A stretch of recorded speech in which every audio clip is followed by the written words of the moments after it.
in my early life, I did study a little bit, but I never found the motivation to do things, and I never really struggled with motivation. So that was like already like the first kind of like red flag. But then when I came across artistic things like creativity, I found them like it wasn't like I had to be motivated. Like you didn't just have to tell me. It was just like I'll do it. If I had to write lyrics for music, I'll do it. It came to this kind of like crisis point after working 10 years working in the school system. All sorts of like depression and things happen because you're just working a job just to pay the bills. Yeah, exactly. And then from that, I just started teaching students myself, like in the school. And then they actually came to me and said, hey, like, sir, because I was like 24, 25 at the time. They're like, sir, why don't you create your own thing? And then, my class grew to like 50, 60 kids, man. And it was crazy. And then they kept saying, they were like, if you start your own thing, we will all come. So I was just like, I love that they like were the catalyst for you. They literally were. Yeah. They literally were. Welcome to Truejectory, the podcast committed to helping you step into your true path, your purpose work. There is nothing better than being able to do what you love every single day and to get paid for it. I lived many years of my life working jobs that didn't align with me, and I know how rough that feels. I want to see as many people as possible stepping into the work that truly lights their soul on fire. This is your space to come and be reminded that you can create the life that you're dreaming of and to learn exactly how to do it. This is your space to be inspired by those who have been bold enough to follow their passions and have created their dream life because of it. If you're ready to stop playing small, stop holding yourself back, and start aligning with your trajectory, let's do it. Alrighty, I have a very special interview for you guys today. I'm so excited. For starters, I haven't seen this human in like 20 years or so I'm very excited. We get to catch up. But this one, in the meantime, has been making waves all around Canberra, not just Australia, globally, following his passions and doing all sorts of things. I want to share just a little bit about his experiences. You'll see what I mean when I say he's been making some waves, and then we'll get into some chatting. So, for South African born and Australian raised, KG, he is a man with many talents. As a hip-hop musician and Afro dancer, choreographer for 15 years, as well as a youth worker and mentor, KG addresses the disadvantages young people experience by devising dance programs to promote well-being, target positive outcomes, and build better futures. He's also the owner and director of Passion and Purpose Academy, which provides young people the opportunity to participate in hip-hop and Afro dance, as well as being the only multicultural dance academy in Australia. KG has won many awards, and most recently the African Australian Artist of the Year for his work with young people in the communities. KG's connection with his African heritage and culture has always remained a strong one when it comes to threading these influences through his music and proudly showing off his African dance in all his live shows. Co-owner of Australian Dance Crew Championships, the second largest hip-hop competition in Australia, which is now branching out internationally. My gosh. Recently launched Monsters of Afro Dance Camp in 2024 in Australia, Cameroon, South Africa, Uganda, and many more locations to be announced soon. I mean, am I right? This guy's on fire. KG, thank you so much for being here. What's up? How are you doing? Thank you so much. So good to see you. You too, so man. Good to see you. I think I need a rest after that. No, you're too kind, man. You're too kind. I'm so blown away. I'm so glad that we finally have organised time to sit together, because ever since I've moved back to Canberra and I'm watching you on socials and I'm just like, I need to talk to this guy. He's doing so many things, and the impact that you're making with the kids that you're working with is freaking incredible, man. So I really appreciate it. I would try and take all the credit, but I can't, man. I have to give all props to the team, God, and just the people who helped me when I was a young person, growing up. I think that was the biggest thing, like getting that assistance. Like I feel like when you're young, you're so like malleable, and if you don't get the right people around you, the right, you know, because some people aren't born into like great families. But if you get like a good support network around you, that can like turn into positive outcomes. So I'm just trying to like pay it back, if that makes sense. That's amazing. And it's so true. It just takes one good mentor, one good teacher, one inspiring person to make a kid's trajectory change completely. Yeah, 100%, 100%. So I should also mention to everyone that we're in an amazing, what would you call this? Like a multi-combo studio plus a barber? Like, it's a barber shop, it's a vibe. Big shout outs to Raiden and Artie. Thank you for having us. It's like a creative hub, so obviously there's like a lot of going on downstairs, a lot of noise and stuff, but like I thought it kind of suits my personality.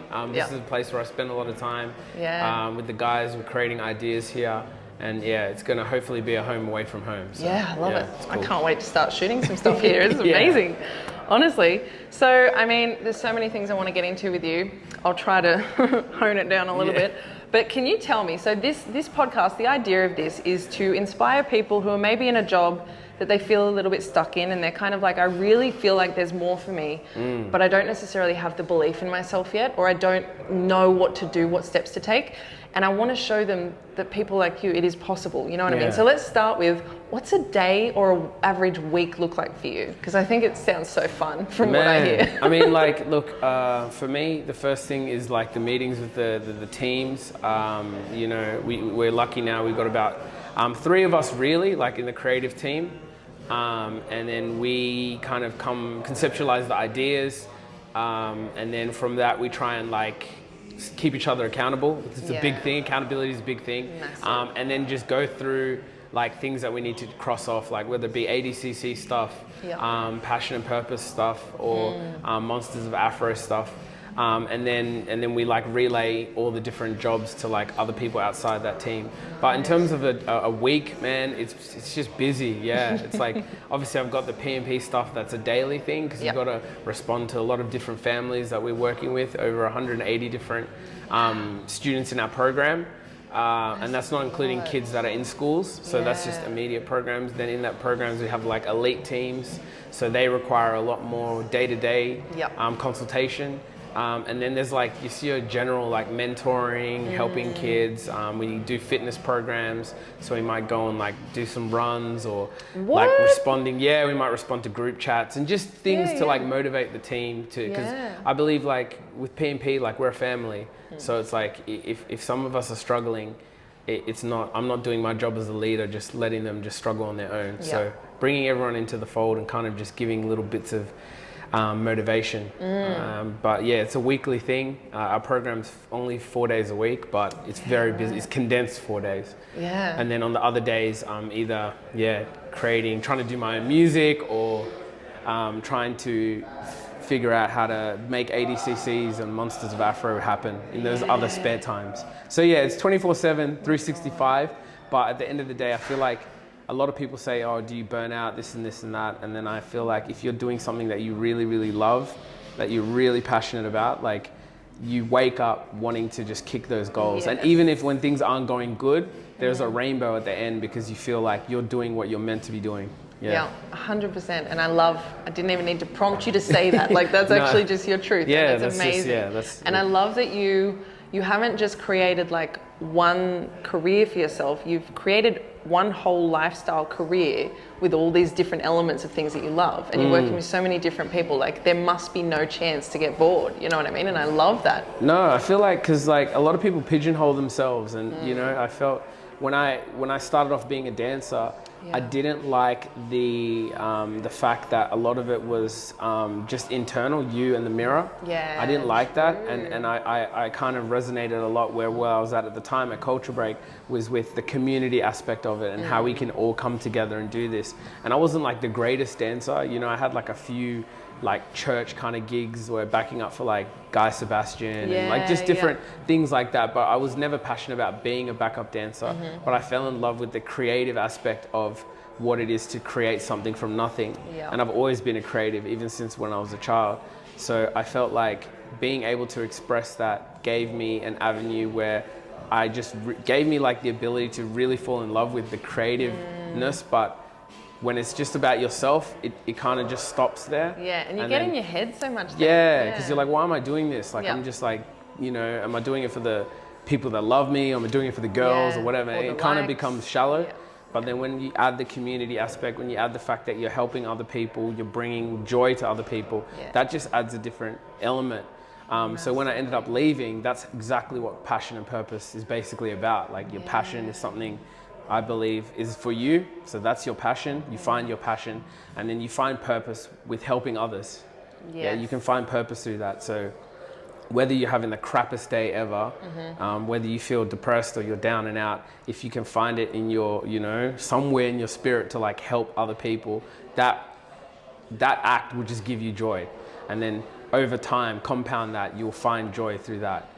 As long as you're doing what you're passionate about, you know what I mean? Yeah, 100%. I think that's hence the name Passion and Purpose. I love that. I was going to ask you, like, was there a story behind that, and what does that mean to you? That's exactly it. It's just like passion for you, purpose to help others. So I love that. our passion is dance, creativity, creative arts, because we don't just do dance, we do music as well. Yeah, and we tell the kids, like, just come in, be a part of it. You might not be here forever, but if there's anything that you get from being in P&P, is that like helping others is our main aim. We're here to help you. Yeah. We're here to help each other, and we're here all just to grow.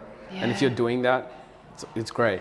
It's amazing. Yeah. So what was your previous life before this? Like, did you have, like, I know when we, you know, parted ways, you were probably like 18 or something. I mean, So probably. what happened in between there and you backing yourself? You know what I mean? Was there a moment where you went, no, I'm backing myself and I'm going to go forward on this thing? Like, what were you doing before that? Were you working a job you didn't like? Or? Yeah, I think like the biggest thing is obviously life, society tells you that you have to go down certain roads. I came from an African background, so a lot of African parents, they're stuck on the academic aspect of things. So it's like you have to study something, you have to do something, whether it be working for the government or just very traditional based roles, safe roles. And I totally get it. When you come from like poverty background, we came from a village. So my mum, you know, she put me through private school. She like put herself through university, master's degrees. So she's coming from that aspect. But it's funny because even in my mum's later life, which I'll touch on later, she ended up veering into something. Following her passion. I love that. I feel like so doing in my early life, I did study a little bit, but I never found the motivation to do things, and I never really struggled with motivation. So that was like already like the first kind of like red flag, if you want to say that. And so I found it really hard to like study at university. Found it even hard to study at school. But then when I came across artistic things like creativity, I found them like it wasn't like I had to be motivated. Like you didn't just have to tell me. It was just like I'll do it. If I had to write lyrics for music, I'll do it. And I guess the biggest shift for me was because I was doing it a lot for myself. It came to this kind of like crisis point where I just found myself so empty, so like shallow, just not really feeling like I wasn't worth anything, nothing was worth it, and I had to make a change. But that came like, you know, after working, obviously you work 10 years working in the school system, all sorts of like, you know, depression and things happen because you're just working a job just to pay the bills. And then from that, I just started teaching students myself, like in the school, and then they actually came to me and said, hey, like, sir, because I was like 24, 25 at the time. They're like, sir, why don't you create your own thing? Like, it'd be cool if you'd like create your own thing, because this is really cool, we really enjoy it. And I never thought anything of it. I was like, yeah, whatever. Like, I already work for another company. I'm not going to create my own thing. And then, my class grew to like 50, 60 kids, man. And it was crazy. And then they kept saying, they were like, if you start your own thing, we will all come. So I was just like, I love that they like were the catalyst for you. They literally were. They literally were. And they just pushed me to just kind of be like, all right, maybe I could do this. And, you know, we started with 6 or 7 kids at the beginning. We had like an audition, but only 6 or 7 ended up coming because, you know, teenagers, they all talk, no walk. Too cool, man. So and then the rest was history. We started with 7, and then now, you know, we're 8 years later, and we've gone all over the world, UK, France, planning to go to the Netherlands this year as well. So we're doing a lot of great things, but I think if you don't take that initial step, then You never know what your life will be, you know? Yeah. It's having the courage to take that initial step. No matter how small it is, it's just, you have to take that initial step. Yeah, otherwise you get locked up in your head of all the what ifs and fear and everything. And it's like, that's something that I found for myself. I was getting all up going, I mean, I'll use the podcast as an example. I wanted to do this for 7 years, but I kept going, oh, I'm scared of this. I'm a perfectionist. I need it to be this and whatever. And it wasn't until I started taking action that I started going, oh, from the progress that I'm making, that's giving me confidence to believe in myself more. Yeah. And now I want to take more action. I'm making more progress, and it's just like this upward spiral. Yeah. But while you're sitting there, stagnant energy, like nothing's moving, you can come up with all of the worst case scenarios, and you live in that. But if you just start taking action, everything changes, because you just start to discover things about yourself, and you're like, oh, and you can figure it out along the way. It doesn't have to be, I have the next 60 steps planned out. You just need the first one and go, okay, now that I'm here, I've figured this out. I might go this way, I might go this way. I'm going to take that. That's powerful. Yeah.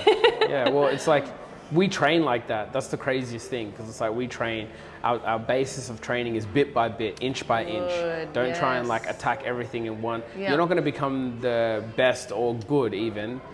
One overnight. Big apple, eating it. You know what I mean? You got to take little bites, little training every week, being consistent. But it's funny how like we, as adults, like we can tell kids that, but then we don't take that same advice, 100%. You know? And it's never over. If you're an adult, it's not over. But it's like, just start inch by inch, bit by bit. Yeah. It's so true, but I love that. Like, it's not over. It doesn't matter what age you are. Like, that's the thing. And this is why I want to tap onto your mum in a minute, because I want to find out what she's doing. Because I feel like people do sort of sell themselves short. They go into their 40s, 50s and just go, oh, it's all over. I got to stick with this till retirement. It's like, if you were doing what you love, you wouldn't even be thinking about retirement. You would work until you drop, and you'd be enjoying every minute of it. 100%. So 100%. Did you have a support system when you were going into this a little bit more full time? Did you have a lot of people? Because I mean, we're in Canberra. I know from my own experience as a creative, when I was here, when I was younger, I didn't have a lot of creatives around me. You know what I mean? There was a lot more government workers and stuff like that. So I didn't have a huge support system. I moved to Sydney and I found that there, because there were a lot more people there. But you've like stuck it out and you've managed to create this thing for yourself now. But did you have people that were like, yes, this is great for you? Or were you kind of like, just wait and see, I'll show you? I think, look, to be 100% honest, Canberra's a very like negative space. I didn't want to be the one to say it, but yes. Yeah, because I feel like people here, like they're obsessed with, I want to say they're obsessed with the idea that like there can only be one, but not realizing that the world has 7 billion people, and that everyone has like different value to give. Every dance school, every soccer club, every rugby club, I don't care, whatever it is you choose to do, I don't know, whatever, badminton, whatever. Every different club or activity has a different, what's the word I'm looking for? Like magic, essence. But like, what's a culture? Oh, yes. Culture is the word. Like, and not all cultures suit all people. Do you know what I mean? Like, for us, passion and purpose, that might not suit every like person in Canberra. That's not my goal. My goal, and I think what a lot of people thought in the beginning was that my goal was like, oh, just build another dance school. But I'm not here to build another dance school. I don't care if I have 30 kids. But my aim was to make a multicultural dance school that was affordable for people that never had access to dance. Beautiful. So that was my purpose. My purpose was to, because I saw kids that I was teaching at the time in the area. I was in a low socioeconomic area, school. Kids were super, super talented, but they were never given an opportunity to dance. They were never, their parents could not afford it. They live in public housing, they're on Centrelink. So it was like, where's the disconnect? Where the government's not coming in. So for me, a lot of these kids, they reminded me of myself, you know? After I got injured in basketball, it was like, what am I gonna do?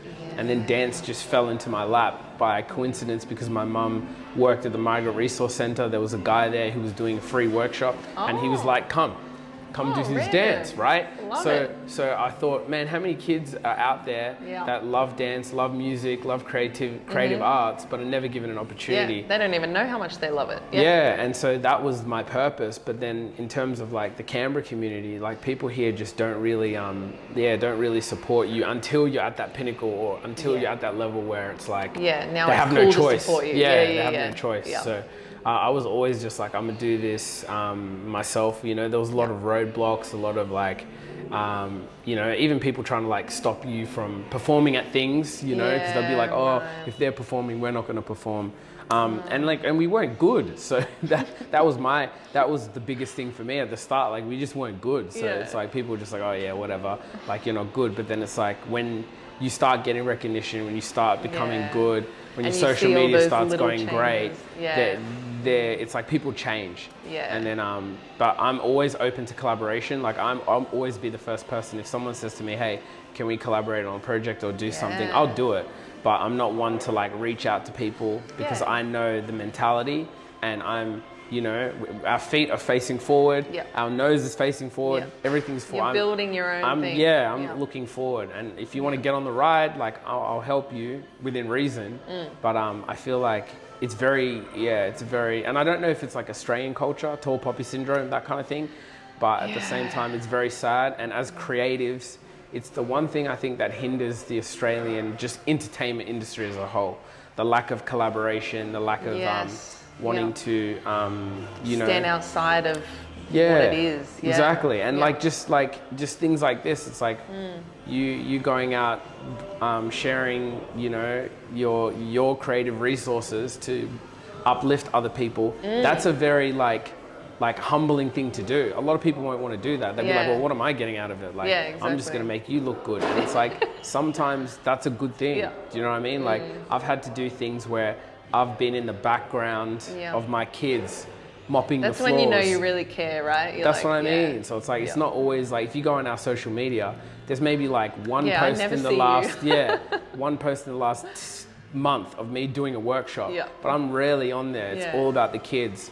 And I feel like a lot of people feel like, oh, well, like, what do you get out of that? And it's like, I get, I get spiritually enriched, man. Right? Like, when I see those kids shining, like, that makes me feel like I've done my job, you know? I think you tapped onto something big there for me. Like, I had quite a late spiritual awakening in my life. I was 2018. So up until there, I grew up in a very atheist family, and I was about to say, I grew up in Canberra. You know what Canberra's like?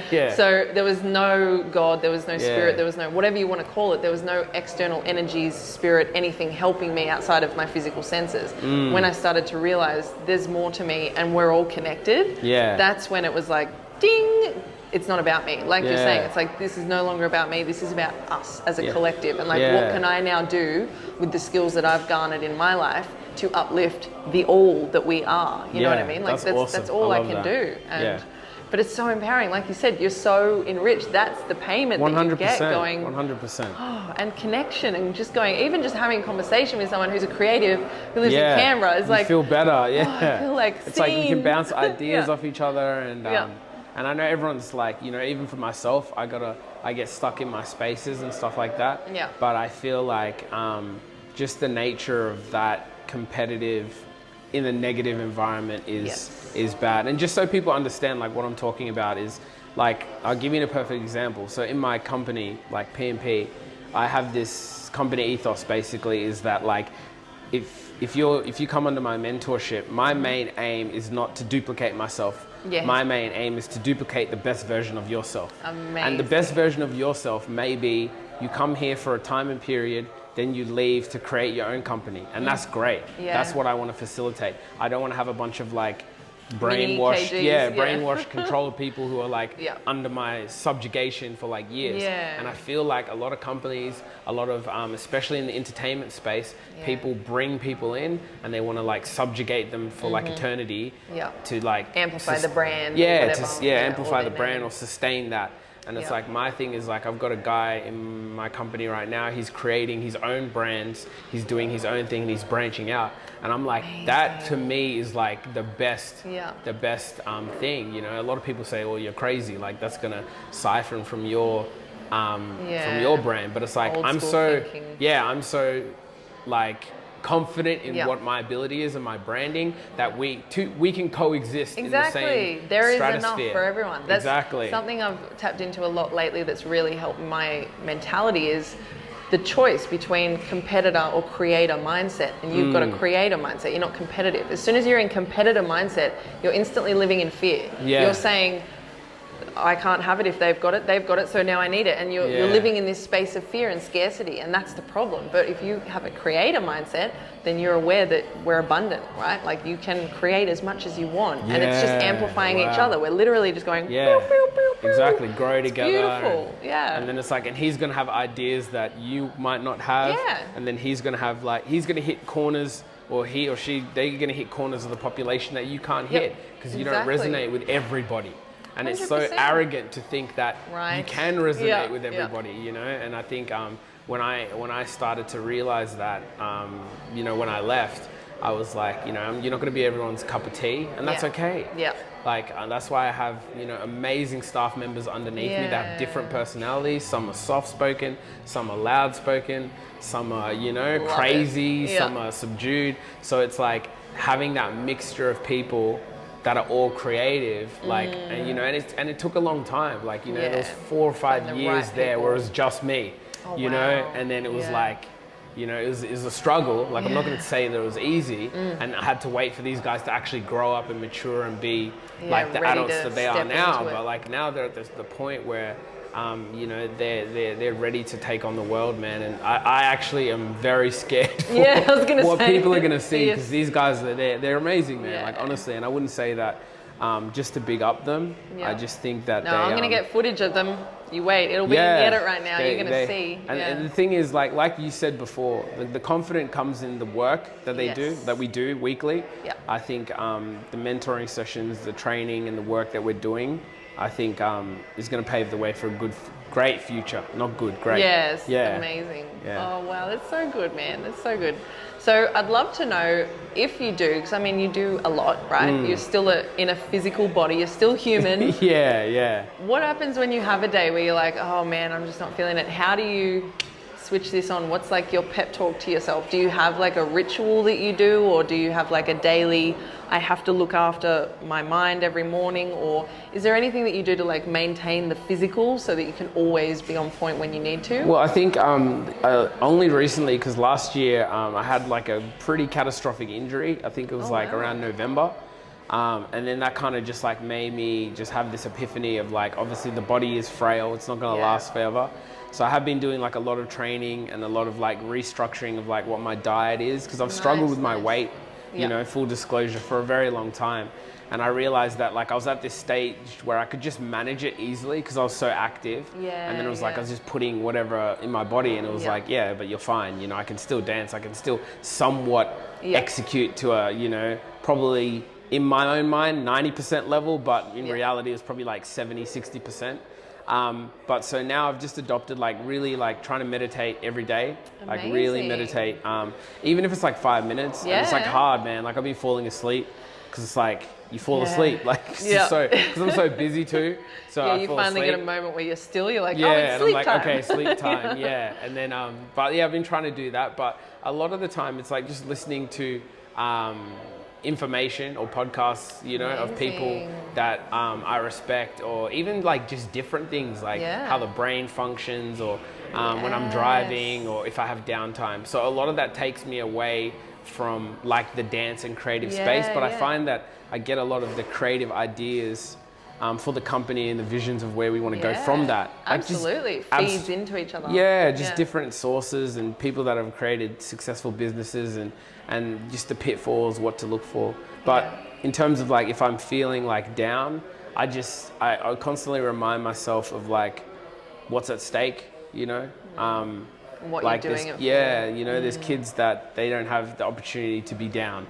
You know, and it's like when we have, the thing about Australia, I find that's really interesting, it's intriguing, because it's like, there's this I forget what the quote is, but it's something to do with like, you know, when you have abundance, it's like one of the most dangerous times, you know, because it's like... they become lazy, complacent. You become lazy and complacent, and that's a curse in itself, you know, because it's like when you have lack, you have no option but to... drive. To be active. But when you have abundance, when you're like kind of middle of the road and things are okay, that's where dreams go to die. That's where ambition goes to die. The comfort zone is where dreams go to die.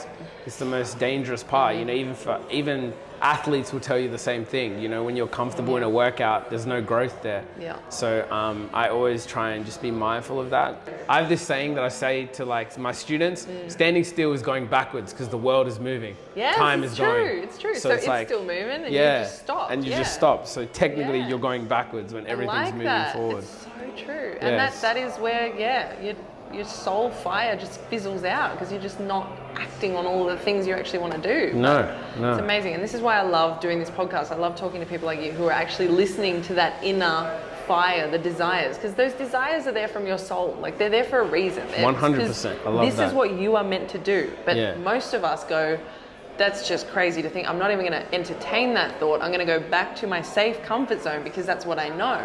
And that's why I think it's so important right now, because so many more people are waking up and going, They are, yeah. so many more opportunities.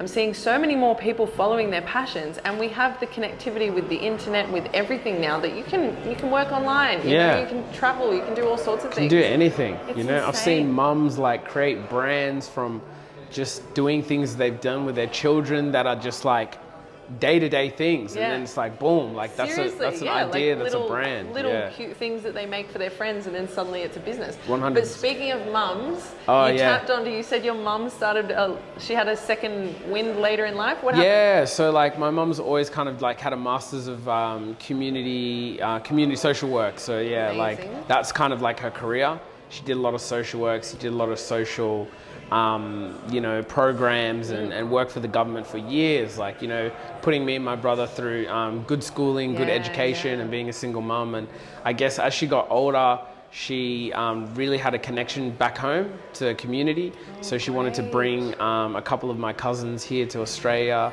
and give them the opportunity to, the opportunity that obviously she got given when she married my dad and came here, and so she understands the value of those opportunities, and the fact that she invested that into my two cousins that are here now, both studying, one studying nursing, the other one's studying as well, and just things like that. And then she's building a home. It was nearly finished, so in our village she's building like a brand new house there. Amazing. So just crazy things, just little passion projects that in her retirement is just keeping her like going, and she's heavily involved in the church, and it's like, I always tell old people, like, don't give up, like the only thing that's waiting for you in retirement is death. Like, that's just like, come on, like, don't go out like that.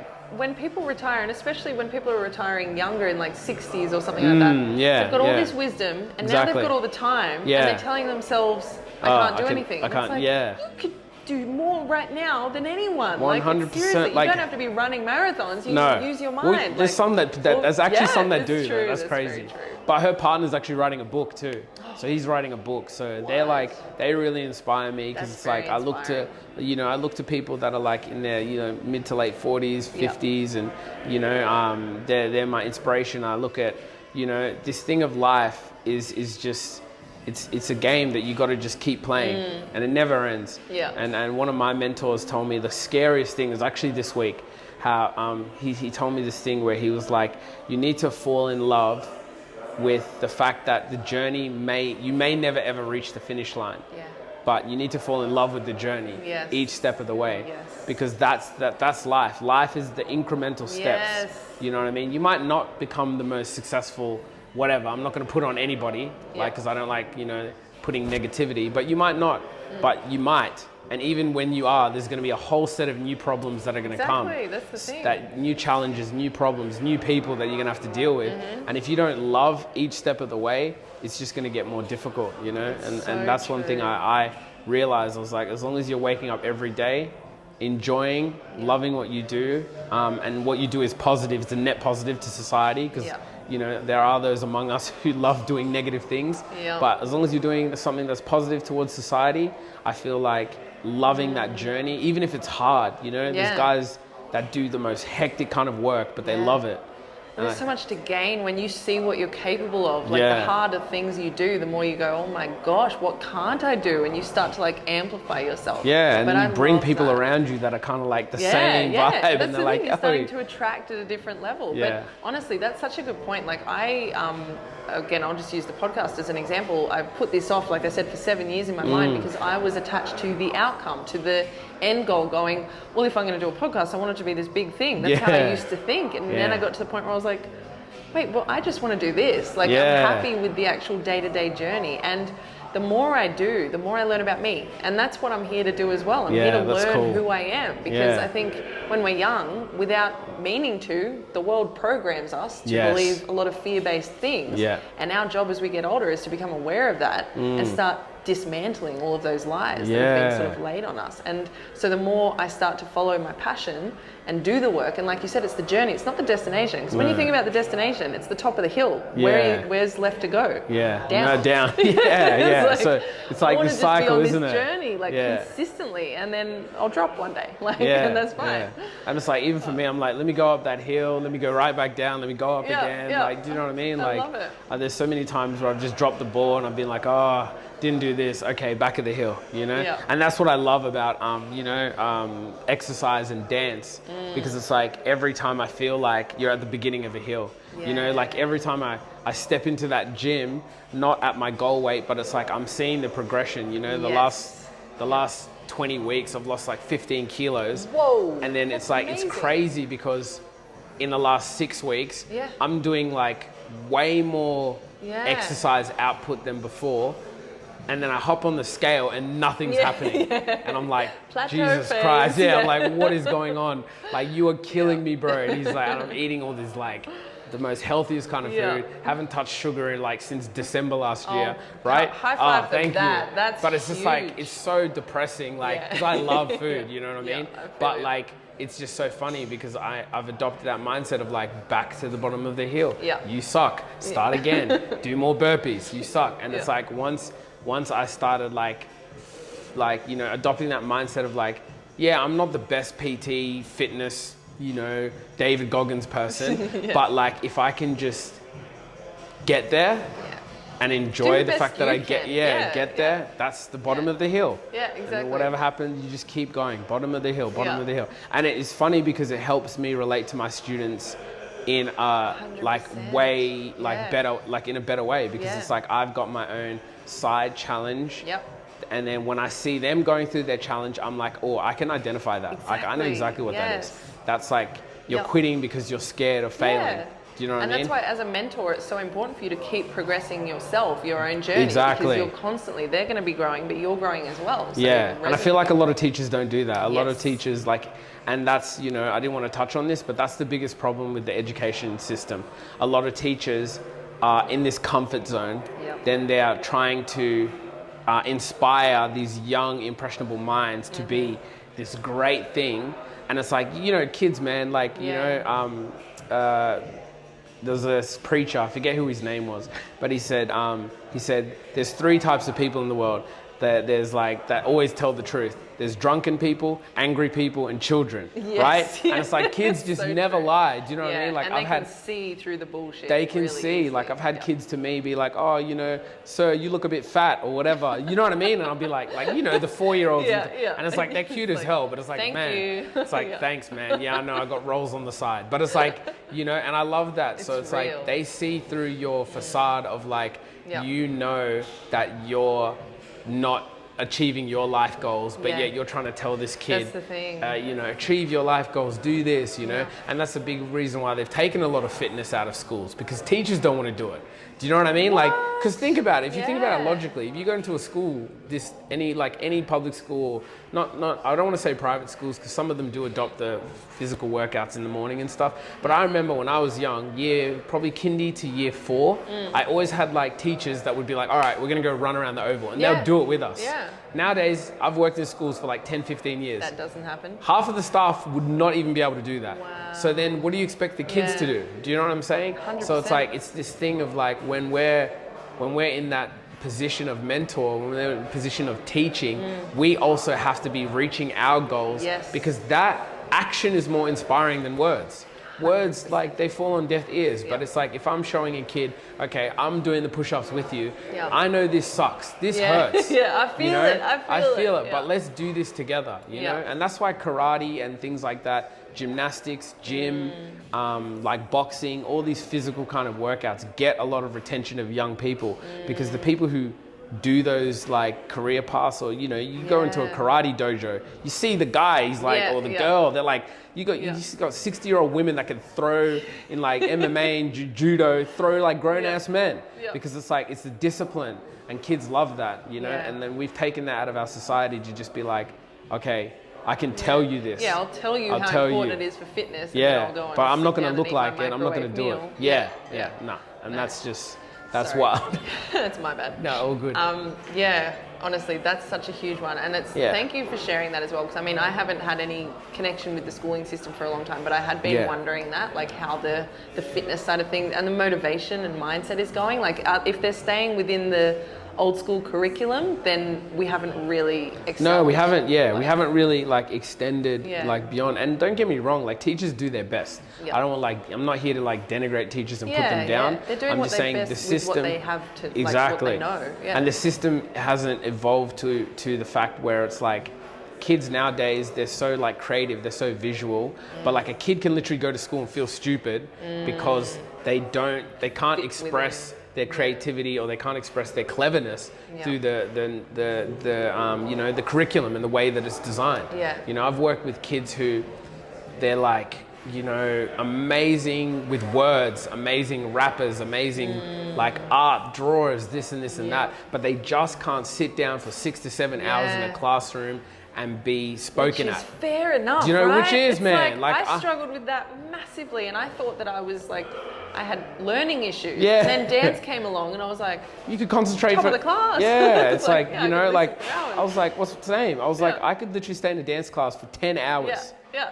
And I'm like energized. I can put together a whole curriculum of dance. I can put together whole like programs. I can stand in there because we've got online like videography things, and I can be editing, like, because I edit as well. I do video editing and music editing and cutting mixes. Right. I could do that for days. But it's like, you tell me to sit there and learn about like, I don't know, Pythagoras theorem or something like that. No, man. Which like, who has ever used in their life? But I'm saying that's like meditation music to me. Yeah, like exactly. I'll just doze off to sleep. So, and I get it. Some people are wired that way, and I give them 100% props. But it's stupid to think that a majority of our society can learn that one way. When it's like, you take that same kid and you put him on, we're out here looking at this roof thing. You put him in that environment, or you put some guys there, and man, I don't even know how they build that stuff, but they build it and they love it. I had a guy come to my house to like do the hedging and all this kind of stuff. And man, the way he was like cutting, he did it in like, because I've done it before. And it took me like 4 or 5 hours. Like literally, I mean, I'm having like tea breaks and, but he was just like bam, bam, bam, bag, everything. Took the leaves, here, gone. Art. Literally took him like an hour and he was out. And I'm just like, that's an art, that's crazy. And you could tell he loved his job, the way he was talking. He's like, g'day mate, how's it going, man? Yeah, I'm just moved here from Gold Coast. I'm starting my business. And I was like, I just found this dude on Gumtree, and he was like killing it. Doing his thing. Doing his thing. Like young 22-year-old dude moved from freaking Gold Coast. I don't know why, to Canberra, but that's a weird choice, that's another story. But like, so it's like, it's just crazy how that's what makes me sad. And that's, so for PMP, how I tie that back to PMP is, we try and create a space where it's like, even if you're, obviously dance is our main thing, so we hope that you can dance. But if you can't, we do have like music things, we do have like events that we do. We've got a guy there who DJs. We got little ways that you can connect with us and hopefully make it grow. And connected with people. That's like exactly what you're doing. It's so inspirational, because it's like, it's platforms like this that will get out and hopefully spark something in someone to be like, all right, let me start my business idea, or let me start something. That's the thing. You just need that one little bit of inspiration. So, okay, I know you're a busy man. We've got to let you go soon. So I've got a final 3 questions. So we often look at other people and we, look at their values, their qualities, and we sort of go, I like that about that person, or they do that so well. But how often do we do that for ourselves? So I really want you to tell me, what are 3 qualities that you love about yourself? Oh, damn, that's tough. It is tough because we don't do this, right? So let's take this moment to bask in the awesomeness that is KG and go, let's pay you respect, pay you homage, because you're doing some amazing work. I think the first one is that I try my best to help others. I might not get it right all the time, but I do try my best to help others. I try my best to uplift my team and people around me. And I'd like to say that I'm consistent in the things that I've been doing. I have longevity, consistency. That's a superpower. Yeah. Seriously. Like it's like I'm not jumping to like a billion things. It's like I've stuck to this dance thing for a long time, music thing for a long time. So. You know, a quote that I absolutely love that changed a lot for me was, I always say it wrong, something along the lines of, success and failure are the same road. The successful ones just stay on that road a lot longer. Yeah. And that's what you've done. And it's that's like, crazy. there's so many people will start something and go, I'm not seeing those results that I want. I'm jumping off. I'm going this way. I'm going this way. And you get all flustered and you go, I haven't done anything. But the people that really just stick to it, like that's the power. That's the superpower. So I love those three. Awesome. That's amazing. Okay. Second last question. What is your, and you've sort of tapped onto this already, but what is your definition of living in your purpose? If you can sort of say it in a sentence or something. Yeah, living in your purpose. I mean, I feel like, for me, that's a good one. If I could sum it up in a sentence, it's doing something that you love doing that doesn't require too much like motivation. So it doesn't require too much motivation for you to like do it because you love it. But that also it serves like a positive impact to others and the people around you or the globe or whatever it is. So that to me is like living in my purpose, like doing what I love to do. Doesn't require too much like, dragging me out of bed. It's like it's its own motivation. And it also enriches the lives of people around me or the community around me and hopefully the globe. Yeah. That's an amazing answer. Yes. Okay, last question. So for anyone, if we can think about people who are stuck in jobs who really want to, take that next step, but they're not quite sure what to do, what's your piece of advice for them? I know there's probably 1,000, but what's the main thing that you would tell them? I guess, it's tough. The only way I could probably talk about it is from my experience. My experience is there's going to come a time when the level of friction, and what I mean by friction is like the level of whether it be, you're depressed, whether it be you feel like you're worthless or you feel like your life's hopeless, it has no meaning. When it comes to the point where that friction is too much, you're going to either be forced to take action or you can rather take action and then not have to deal with the demons of that friction.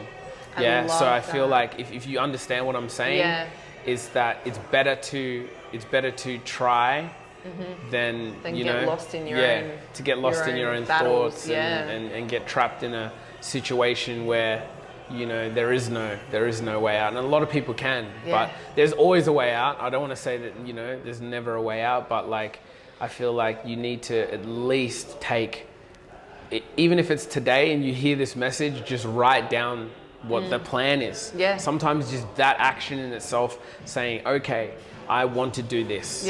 Okay, just take cool. The first That's a step. And then it's like, okay, then it's how. Then it's when. Then it's right foot, left foot, So don't try and attack it all at once. I remember a good example is my mum when she was, 50 something. I think she was like, I don't want to give up her age, but like she's like around her late 50s. She just decided she was going to do this. So she started putting bits and bits and bits of money away. And just that action gave her the confidence, You said it before, compounds towards, For me, I'll share, my access point was work gave me an ultimatum. They said, it's either what you're doing outside work or work. So that was the friction point. So I had to be like, all right, see you later. 10 years, whatever they, will they give you long service leave or whatever the hell it is? I was like, all right, take that and stick it in your wherever. I don't need that. You know what I mean? So I think a lot of people aren't in that situation where they can do that. I was fortunate enough to have, family, have, a partner who supported me in that decision. But I think it doesn't always have to be that like blow up. But you do have to do something because otherwise it's going to eat you up inside. The one thing I can guarantee you from inaction it will eat you up inside. 100%. And over time, you don't want to be like an old lady or man or whatever, sitting on your bed being like, you know, back in the day, I had a dream of starting a podcast. I wish. Yeah, and exactly. I never did. That was something that terrified me. And I went, you know, the fear of not doing anything became greater than any fear of taking any action. That's awesome. It was like, whoa. You should clip that and make it into a thing. Yeah. That's, man, yeah. I'm actually going to use that. Fear, yeah. Yeah. Because it's so true. It really was. It was like, I'm done. But anyway, I think we could talk for hours. I love it. Thank you so much, man. Passion. Thank you so much for being here. Before we go, can you tell the audience where they can get in touch with you? Because I want as many people as possible to know about you. So yeah, you can contact us at Passion and Purpose Academy on Instagram. We have a website, www.passionandpurpose.com.au. Me personally, I'm kgofficial.com.au and at kgofficialaus on Instagram. I do have a new program that we're launching soon called the Passion and Purpose Movement. We just started on YouTube. So if you're a young person and you need help, you need mentoring, it's going to be a free program. It's something that I designed myself. I've got my first 3 clients coming up in April. So April's booked, but every month I'm going to be taking on 3 young people, personally mentoring them through life-changing decisions. So if you want to get in contact with me, for now, you can hit me up on Instagram. I'd classify any young person under the age of 21, okay? I feel like there's a lot of stuff for adults, but my expertise is young people. So if you're a young person, you want to change your life, get in contact with me. Peace. Amazing. And love. Thank you so much, Thanks. bro. That was so amazing. You. Woo, Yeah, it was passion good. and purpose. Yeah, it's passion awesome. And purpose. That was so good.